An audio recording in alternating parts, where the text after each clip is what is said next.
പശ്ചിമേഷ്യൻ യുദ്ധം കാരണം പ്രതിസന്ധിയിലായിരിക്കുകയാണ് പാലക്കാട് മുതലമടയിലെ മാമ്പഴ കർഷകർ. ഗൾഫ് രാജ്യങ്ങളിലേക്ക് ഉൾപ്പെടെ മാമ്പഴം കയറ്റുമതി ചെയ്യാൻ സാധിക്കാത്തതാണ് പ്രതിസന്ധി ഉണ്ടാക്കിയത്. മാങ്ങാ കയറ്റുമതി 5-1 കുറയുകയും ഇന്ത്യൻ വിപണിയിലും മാങ്ങയുടെ വില ഇടിയുകയും ചെയ്തു. ഇന്ത്യയിൽ തന്നെ ഏറ്റവും ആദ്യം മാമ്പഴക്കാലം എത്തുന്നത് പാലക്കാട് മുതലമടയിലാണ്. കാലാവസ്ഥയും മറ്റ് സാഹചര്യങ്ങളും അനുകൂലമായപ്പോൾ പശ്ചിമേഷ്യൻ യുദ്ധം പക്ഷേ തിരിച്ചടിയായി. പ്രതിദിനം 300 മുതൽ 500 ടൺ വരെ മാങ്ങ ഗൾഫ് രാജ്യങ്ങളിലേക്കുൾപ്പെടെ മുതലമടയിൽ നിന്നും കയറ്റുമതി ചെയ്തിരുന്നു.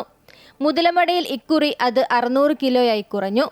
ഗൾഫ് രാജ്യങ്ങളിലെ വിപണി സ്തംഭിച്ചതും വിമാന നിരക്ക് കുത്തനെ ഉയർന്നതും മാമ്പഴ കയറ്റുമതിയെ ബാധിച്ചു. നമ്മുടെ യുദ്ധവും കാര്യങ്ങളൊക്കെ തുടങ്ങിയതുകൊണ്ട് മാങ്ങ ഇപ്പോൾ അധികം കയറി പോകുന്നില്ല. മാങ്ങ ആർക്കും തന്നെ വേണ്ട. ഇത് കണ്ടില്ല, ഇപ്പോൾ തോട്ടത്തിൽ നമ്മൾ കുറേ മാങ്ങ നിലത്ത് വീണ് പോവുക. പറിക്കാതിരിക്കാൻ നമുക്ക് വഴിയില്ല. അപ്പോൾ നമ്മൾ പറിക്കുന്ന കൂലി തന്നെ കിട്ടില്ല. ഭയങ്കര നഷ്ടത്തിലാണ് പോയിക്കൊണ്ടിരിക്കുന്നത്. ഏകദേശം നമുക്കൊരു 40-50 ലക്ഷം രൂപയുടെ മാങ്ങ തന്നെ നഷ്ടത്തിലാണ് നമ്മൾ. അങ്ങനെ എല്ലാവരും കൂടി നോക്കുമ്പോൾ ഒരു 100-300 കോടിയുടെ മാങ്ങ നഷ്ടത്തിലാണ്. 800 രൂപയ്ക്ക് നൽകിയിരുന്ന അൽഫോൻസ മാമ്പഴം നിലവിൽ വിപണിയിൽ 30 രൂപ മാത്രമാണുള്ളതെന്നും കർഷകർ പറഞ്ഞു. കയറ്റുമതി നിലച്ചതിനാൽ കോടിക്കണക്കിന് രൂപയാണ് നഷ്ടമെന്ന് കർഷകർ പറയുന്നു. വിളവെടുത്ത് വെച്ച മാമ്പഴം കയറ്റുമതി ചെയ്യാൻ സാധിക്കാതെ കെട്ടിക്കിടക്കുകയാണ്. നമുക്ക് സീസൺ തുടക്കത്തിൽ അൽഫോൺസ് കിലോ 800-750 ആ റേഞ്ച് കിട്ടിയിട്ടുണ്ടായിരുന്നു.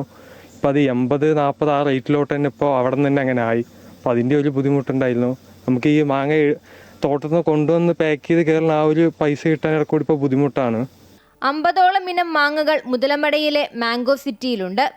6000 ഹെക്ടറോളം സ്ഥലത്ത് 2000ഓളം കർഷകരാണ് ഇവിടെയുള്ളത്. കേരളത്തിന്റെ മാംഗോ സിറ്റിക്ക് ഇത്തവണ പറയാനുള്ളത് നഷ്ടത്തിന്റെ കണക്കുകളാണ്. നാടിന്റെ കാർഷിക സംസ്കാരത്തെ കാത്തുസൂക്ഷിക്കുന്ന മുതലമടയിലെ കർഷകർക്ക് പക്ഷേ ഇത്തവണത്തെ മാമ്പഴക്കാലം അത്ര മധുരമുള്ളതല്ല.